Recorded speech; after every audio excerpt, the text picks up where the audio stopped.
지금부터 2027학년도 고3 6월 모의고사 15번 해설 시작하도록 하겠습니다. 자, 상수항이 0인 3차함수 fx에 대해서 가조건과 나조건을 만족할 때 fx를 구하고 f6의 값을 구하세요 라고 지금 하고 있어요.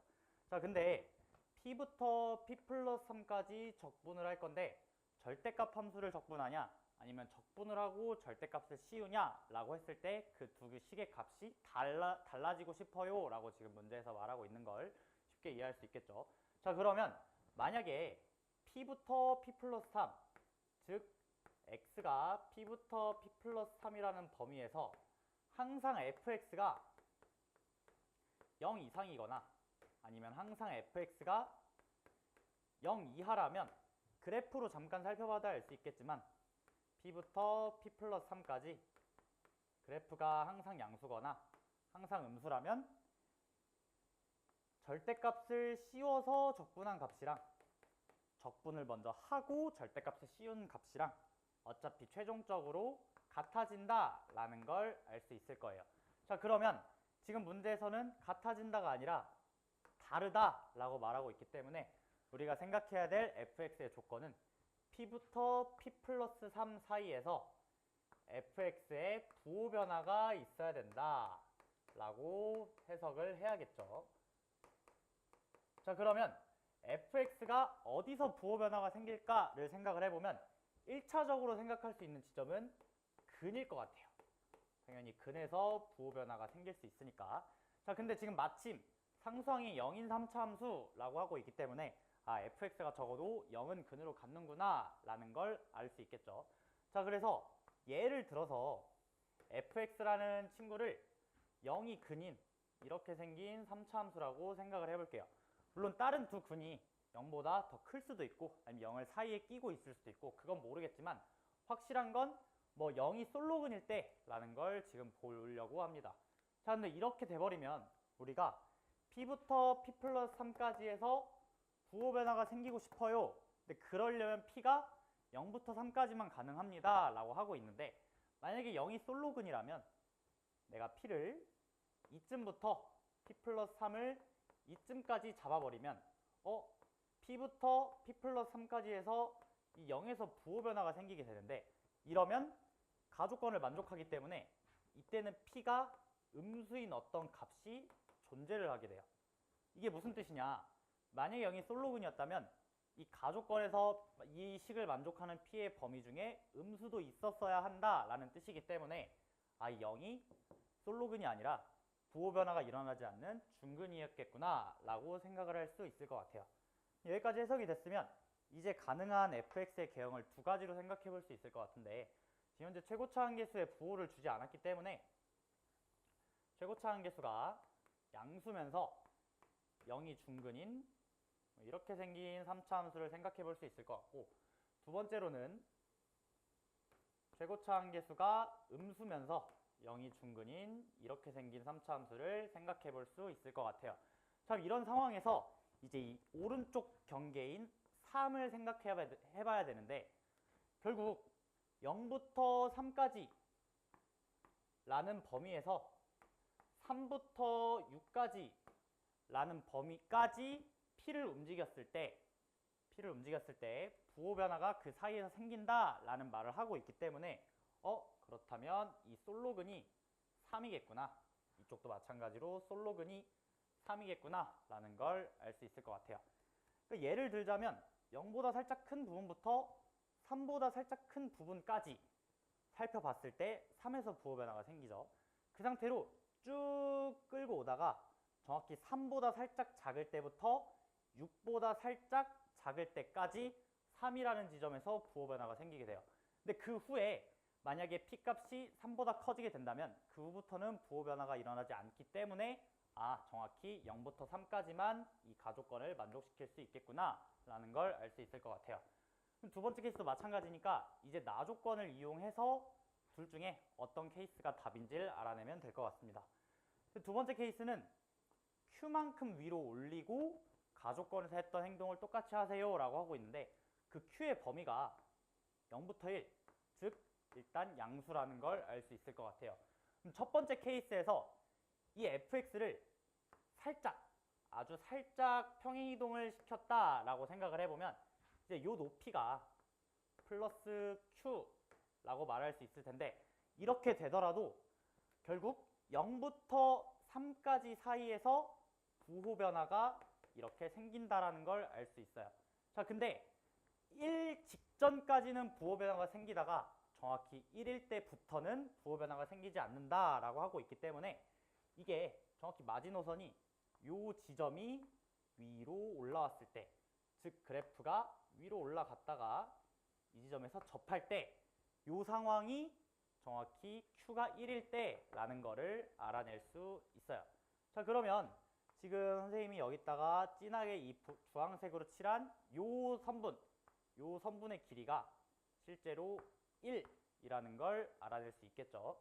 자, 그럼 0이 중근이고 3이 솔로근이기 때문에 이 친구의 극소 x좌표는 3차 함수의 비율 관계 2대1을 통해서 2라는 걸 알아낼 수 있을 거고, 이 1이라는 길이를 최고차 한계수는 모르지만 2부터 3까지의 거리 1과 그 다음에 2부터 0까지의 거리 2를 두 번 곱해서 a 곱하기 4구나 이거를 알아낼 수 있을 것 같아요.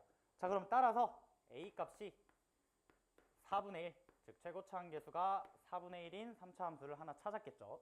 자, 근데 두 번째 케이스 같은 경우를 잠깐 보면, 두 번째 케이스 같은 경우는 만약에 q, 양수만큼 평행이동을 시켰다고 생각을 했을 때 이 0부터 3 사이에서 부호 변화가 일어나질 않습니다. 그래서 두 번째 케이스에선 답이 나올 수 없구나 라는 것도 알아낼 수 있을 것 같아요. 자, 그럼 따라서 fx는 최고차 한계수가 4분의 1에다가 0이 중근, 그 다음에 3이 솔로근인 3차 함수구나 이렇게 알아낼 수 있기 때문에 마지막 최종적으로 답 f6의 값은 27 이렇게 결론을 낼 수 있습니다. 자, 그래서 이 가나 조건을 해석할 때 이 절대값을 적분한 친구랑 적분을 하고 절대값 한 친구랑 그 값이 다르려면 이 p부터 p 플러스 3 사이에서 fx가 부호 변화가 일어나야 된다. 자, 이렇게만 해석을 하면 15번. 자, 다음 21번 문제 보도록 하겠습니다. 자, 최고차 한계수가 1인 3차 함수 fx에 대해서 다음과 같이 조금 생소하게 f알파는 f't 빼기 4t제곱 더하기 4를 만족시키는 실수 알파의 최대값을 gt라고 지금 말을 하고 있어요. 자, 그러면 언뜻 보기에 조금 복잡해 보이지만 이게 무슨 의미를 갖는지 하나하나 의미 파악해보면서 문제 풀어보도록 하겠습니다. 자, 근데 문제를 시작할 땐 아직 fx에 대한 정보가 최고차 한계수가 1이라는 것밖에 없기 때문에 그냥 이런 식으로 한번 작성을 하고 출발을 해보도록 할게요. 자, 그러면 f'x까지 구해주면 f'x는 3x제곱 더하기 2ax 더하기 b 여기까지 작성을 할 수 있겠죠. 자, 그럼 우리가 구해야 되는 f알파는 f't 빼기 4t제곱 더하기 4식을 적어보면 그 식의 값은 이제 이 친구에서 마이너스 4t제곱 더하기 4를 더하면 되기 때문에 마이너스 t제곱 더하기 2at 더하기 b 더하기 4 이렇게 작성을 해줄 수 있을 것 같아요. 자, 그럼 지금부턴 이 식이 f알파가 나온다. 이렇게 문제를 보면 되겠죠. 자, 근데 이 친구는 축이 a이고 최고차 한계수가 마이너스 1인 2차 함수다 라는 걸 알 수 있을 것 같고, 근데 어차피 t 값이 결정되는 순간, 뭐 예를 들어서 t가 요 지점으로 결정되는 순간 이 식의 값은 결국에 상수가 된다라는 거를 꼭 캐치를 하고 넘어가야 돼요. 결국 우리가 찾아야 될 건 f알파는 어떤 상수값인 k가 나오는 알파들 중에서 가장 큰 애를 그때 gt라고 하자, 이렇게 해석을 해야 됩니다. 자, 그러면 우리가 지금부터 봐야 될 건 요 2차 함수와 요 fx 최고차 한계수가 1인 3차 함수가 어떤 위치 관계를 갖고 있냐로 해석을 해야 되기 때문에 일단 2차 함수를 여기다가 한번 그려보고 출발을 해볼게요. 자, 그 다음 3차 함수를 뭐 예를 들어서 fx가 극대극소가 모두 있는 이렇게 생긴 3차 함수라고 생각을 해보도록 하겠습니다. 자, 그러면 이 gx라는 함수의 함수값이 어떤 경향으로 움직이는지 살펴보기 위해서 t값을 한번 넣어 볼 건데, 쌤이 만약에 t값을 요 지점으로 잡았다라고 생각을 하면 이 k값은 이 t를 2차 함수에 넣은 요게 k가 될 거예요. 그럼 그때는 이 k랑 이 f알파라는 식에서 교점이 요 지점 하나밖에 없기 때문에 만약에 여기다가 뭐 알파 1이라는 값을 넣었다라고 생각을 하면 요 지점의 함수값이 g 알파 1 이렇게 해석을 할 수 있겠죠. 요 지점의 x좌표가. 근데 이 상태에서 점점점 t를 오른쪽으로 이동을 해갈 겁니다. 그럼 요 k 값도 그거에 따라서 점점점 올라가게 될 거예요. 자, 그럼 만약에 t 값을 요 지점 정도라고 잡아서 알파 2로 t를 잡았다라고 생각을 해보면 그때의 k 값, 상수값은 요렇게 되게 되면서 교점이 3개가 나오기 때문에 이 지점, 가장 큰 요 지점이 g 알파 2구나, 이런 식으로 움직인다는 걸 깨달을 수 있겠죠.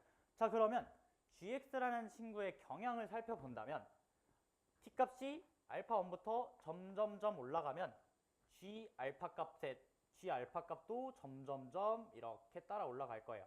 근데 정확하게 요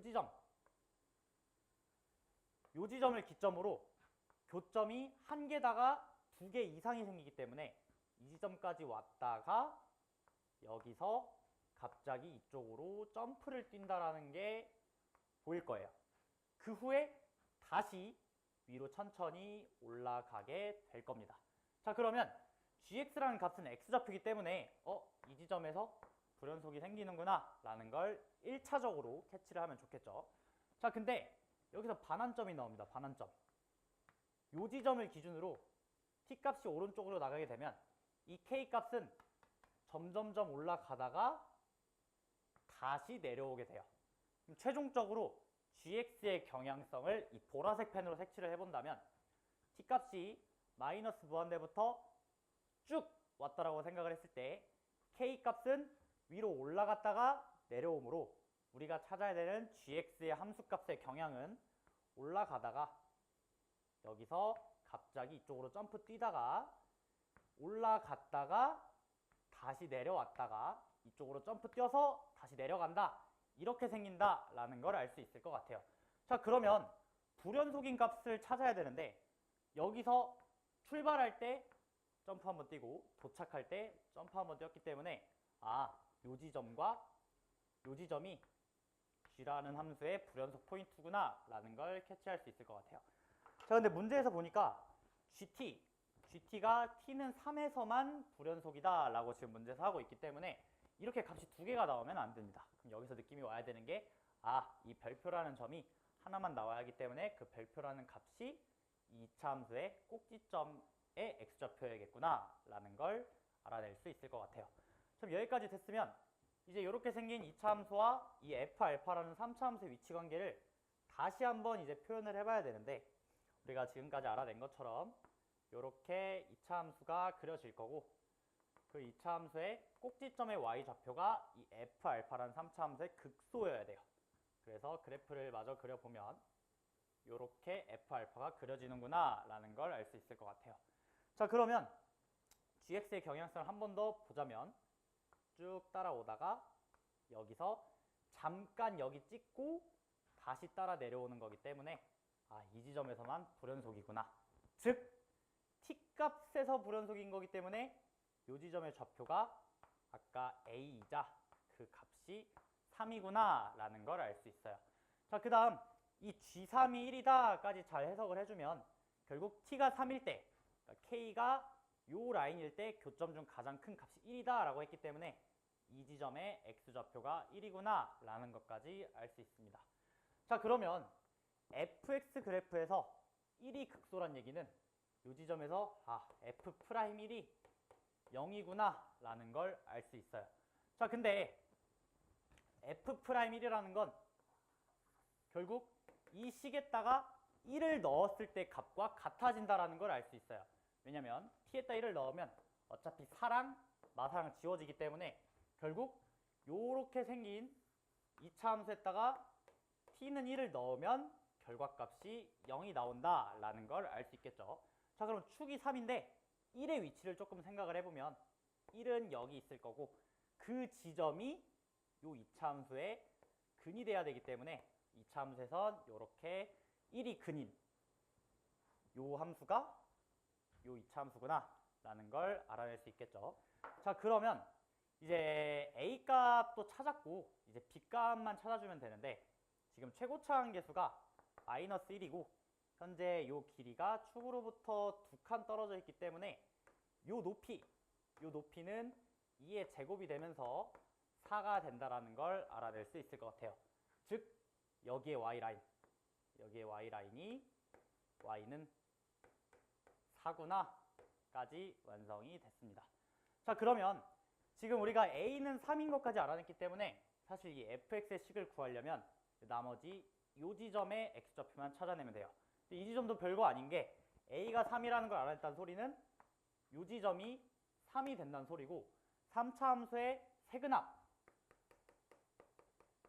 세근의 합이 마이너스 3이 된다는 소리인데 이 마이너스 3이라는 친구는 1 더하기 1 더하기 여기 x좌표로 이루어져야 하기 때문에 이 점 x좌표가 마이너스 5라는 것도 쉽게 알아낼 수 있습니다.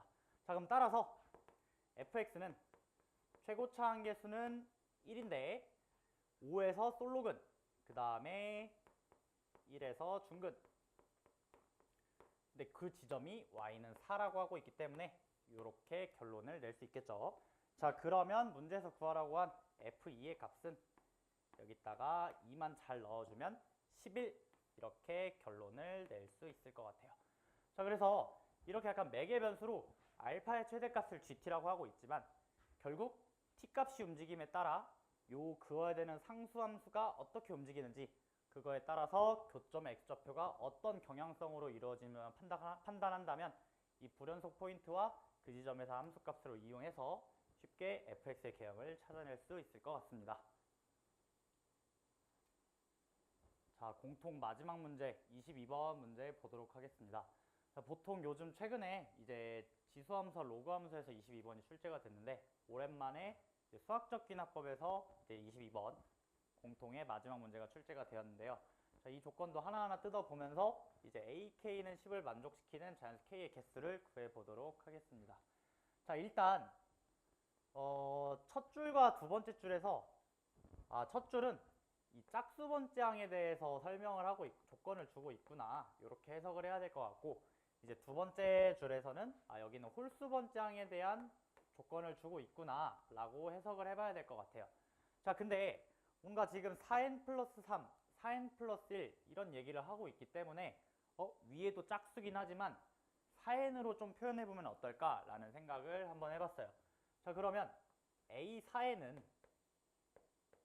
A2n 더하기 1 이렇게 쓸 수 있을 것 같고 그럼 A2n이 다시 한번 AN 더하기 1이기 때문에 AN 더하기 2구나 라는 것까지 알아낼 수 있을 것 같아요. 자, 그래서 4배를 한 건 그 n번째 항에다가 2를 더해라 라고 지금 하고 있어요. 자, 그러면 지금부터 초항과 세 번째 항 조건을 통해서 AN이 어떤 경향성으로 움직이는지 한번 찾아보도록 하겠습니다. 자, 그래서 A1은 1이라고 문제에서 줬고 A3는 4라고 문제에서 줬어요. 자, 그럼 A2를 찾아야 되는데 A2 같은 경우엔 A1에다가 1만 추가하면 되기 때문에 A2는 2다 라고 해석을 할 수 있을 것 같고요. 그 다음에 이렇게 4의 배수를 가장 첫 번째로 해서 4개씩 끊어 놓은 이유가 있는데 지금부터 이 경향성을 어떻게 찾을 거냐면 n, 4n 이 관계를 볼 거예요. 자, 그러면 n이 1일 때는 우리가 알아낼 수 있는 정보는 4n과 4n 플러스 1, 3 즉 4번째, 5번째, 7번째에 대한 정보를 알아낼 수 있는 겁니다. 자, 그래서 A1이 1이기 때문에 이제 A4 같은 경우에는 2, 1에다가 2를 더한 3이라고 적어야 되겠죠. 자, 그 다음에 5번째 항 볼게요. 5번째 항 같은 경우는 이제 A1에다가 4를 더하세요 라고 하고 있기 때문에 여기는 5, 그 다음에 7도 5라고 쓸 수 있을 것 같아요. 자, 그럼 6번째 항은 세 번째 항, 우리가 2배 관계는 1 더해주세요 라고 하고 있기 때문에 이 여섯 번째 항은 3에다가 1 더한 5 이렇게 적을 수 있겠죠. 자, 그 다음에 요 여덟 번째, 아홉 번째, 11번째 같은 경우는 n이 2인 상황에서 이 두 식을 해석해줘라 라고 하고 있기 때문에 요 2, 이 두 번째 항에다가 2 더하고 4 더하고 4 더하고 이렇게 계산을 해주고, 열 번째 항은 이제 다섯 번째 항에다가 1만 추가해줘라 이렇게 해석을 할 수 있을 것 같아요. 자, 그 다음에 12번째 같은 경우에는 3으로 나눈 A3 기준으로 생각을 해본다면 요 지점에다가 2 더해주세요 6. 자, 여기는 4 더해주고 여기도 4 더해주고, 그 다음 14번째는 7번째에다가 1을 더한 6 이렇게 작성을 해줄 수 있을 것 같아요. 자, 그러면 이 위에 첫 줄과 두 번째 줄의 규칙을 쭉 따라가다 보면 숫자가 점점 늘어나고 있다는 건 보일 거예요. 근데 이렇게 찾아서 언제 이 10개가 되는 수를 찾냐? 이거를 아마 시험 시간에 전부 다 써가지고 실제로 K의 개수를 구하는 거는 이제 불가능할 거라고 생각이 들어서, 그러면 수가 이렇게 수열이 작성이 된다는 건 알겠는데, 그러면 이 10을 만족하는 자연수 K는 어떻게 구해야 될까는 또 다른 얘기인 것 같아요. 그래서 지금부터 문제를 어떻게 볼 거냐면 새로운 수열 또는 무슨 함수 이런 거를 정의를 해볼 텐데, 지금부터 AK는 M을 만족시키는 K의 개수를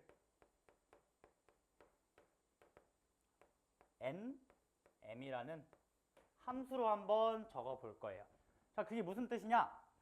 우리가 찾아야 할 건 N10의 값만 알아내면 된다는 소리겠죠.